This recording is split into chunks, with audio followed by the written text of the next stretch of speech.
एक घने जंगल में बहुत से पक्षी अपने परिवार के साथ रहा करते थे। उसी जंगल में सोनू चिड़िया अपने दो बच्चों के साथ रहा करती थी। सोनू चिड़िया के दो बच्चे बहुत समझदार और पढ़ाई में होशियार थे। सोनू चिड़िया नारियल पानी बेचकर अपने बच्चों की पढ़ाई और घर का खर्चा चलाया करती थी। बच्चों उठ जाओ और स्कूल के लिए तैयार हो जाओ। मम्मा थोड़ी देर और सोने दो, हमें नींद आ रही है। नहीं मेरे बच्चों, मुझे नारियल पानी बेचने भी जाना है और तुम्हें स्कूल के लिए लेट हो जाएगा। ओके मम्मा जी, हम उठ जाते हैं। बच्चों मैंने तुम्हारा टिफिन बैग में रख दिया है, स्कूल में खा लेना। जी मम्मा जी, बाय मम्मा। बाय मेरे बच्चों, ध्यान से पढ़ाई करना। फिर बच्चे स्कूल और सोनू चिड़िया नारियल पानी बेचने चली जाती है।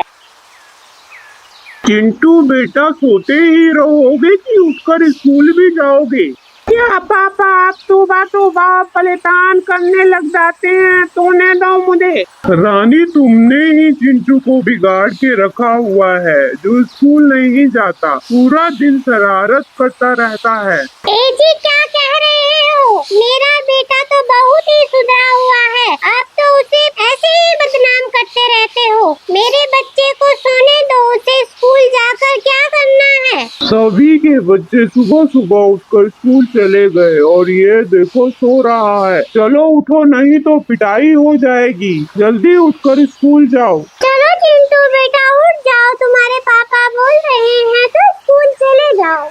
ठीक है मम्मा, आप कहती हैं तो मैं स्कूल चला जाता हूँ। फिर चिंटू स्कूल चला जाता है। चिंटू बहुत ही शरारती था। वो स्कूल में बहुत शरारत करता था और सभी बच्चों को बहुत परेशान करता था। चिंटू शरारत करने के लिए अपने टीचर के पीछे पटाखे फेंक देता है। Good morning teacher. चलो बच्चों, पढ़ाई शुरू करते हैं। तभी पटाखों की लड़ी फट जाती है और पटाखे फूटने लगते हैं।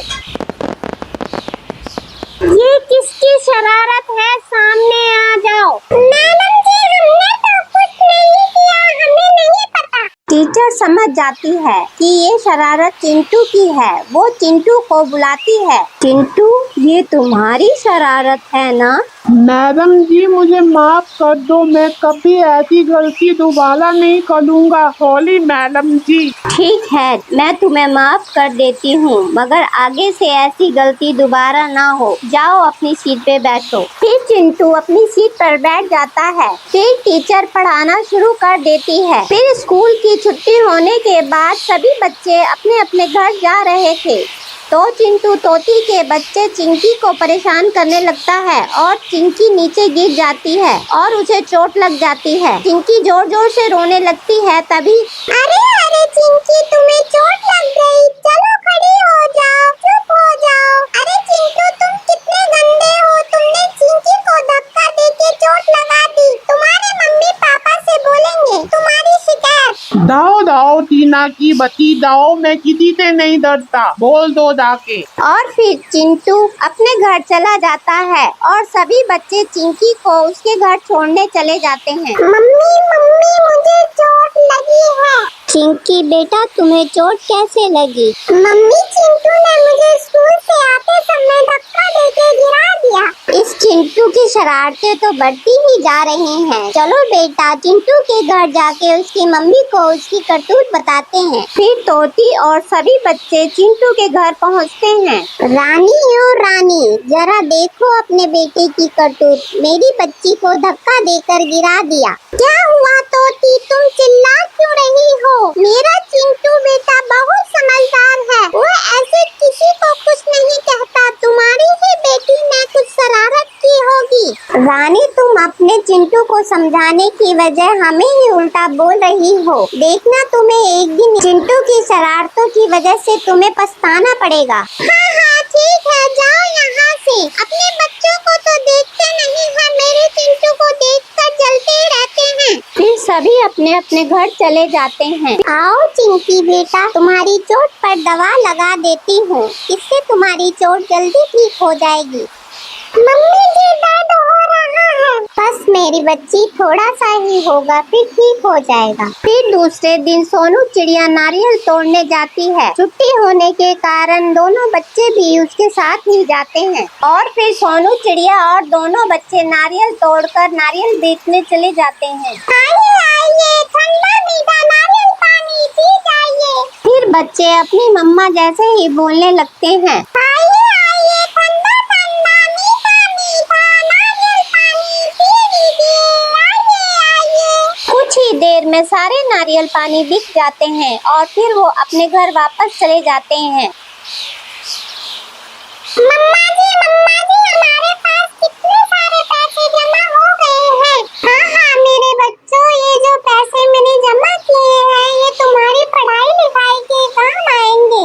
मम्मा जी आप कितने अच्छे हो, आप अपने लिए कुछ नहीं लाती, बस हमारे भविष्य की ही चिंता करती रहती हो। ठीक है बच्चों, अब तुम खाना खाकर सो जाओ, सुबह तुम्हें स्कूल भी जाना है। ठीक है मम्मा जी। फिर दूसरे दिन सभी बच्चे स्कूल जा रहे होते हैं तो चिंटू के दिमाग में शरारत सूझती है और वो कबूतर के बच्चे मोनू को दलदल में धक्का देने लगता है, मगर गलती से उस दलदल में चिंटू खुद ही गिर जाता है। चिंटू जोर जोर से चिल्लाने लगता है, बचाओ बचाओ, मैं दलदल में दस रहा हूँ, मुझे कोई बचाओ। चिंटू को दलदल में गिरा देख बच्चे चिल्लाने लगते हैं। तभी वहाँ से सोनू चिड़िया नारियल तोड़ने जा रही होती है, उसे आवाजें सुनाई देती हैं। फिर सोनू चिड़िया बड़ी सी पेड़ की लकड़ी लाती है। चिंटू बेटा, इस लकड़ी को जल्दी से जोर से पकड़ लो, फिर हम तुम्हें बाहर खींच लेंगे। सोनू मोती, मुझे बता लो, मैं इस दलदल में धंसा जा रहा हूँ। फिर सोनू चिड़िया और सभी बच्चे चिंटू को बाहर खींच लेते हैं और तभी सभी पक्षी वहाँ पहुँच जाते हैं। अरे मेरे बेटे चिंटू, तुम इस दलदल में कैसे गिर गए थे? मम्मा जी मुझे माफ कर दो, मेरी शरारत की वजह से मैं इस दलदल में गिर गया था। मम्मा मुझे माफ कर दो। माफ कर दीजिए मुझे सभी, मैं अपने चिंटू की गलतियों की वजह से और शरारतों की वजह से मैं बहुत शर्मिंदा हूँ। मुझे माफ कर दीजिए और मेरे बेटे को भी। और फिर सभी उनसे माफ कर देते हैं। सोनू चिड़िया, मैं तुम्हारा ये एहसान कभी नहीं भूलूंगी। तुमने मेरे बेटे चिंटू की जान बचाई है, मैं तुम्हारा धन्यवाद करती हूँ। कोई बात नहीं रानी, कोई वो हमारा भी बच्चा ही है। तुम भगवान का शुक्र मनाओ और भगवान को धन्यवाद करो कि तुम्हारे बच्चे की जान बचा ली। और फिर सभी अपने अपने घर चले जाते हैं और खुशी से रहने लगते हैं।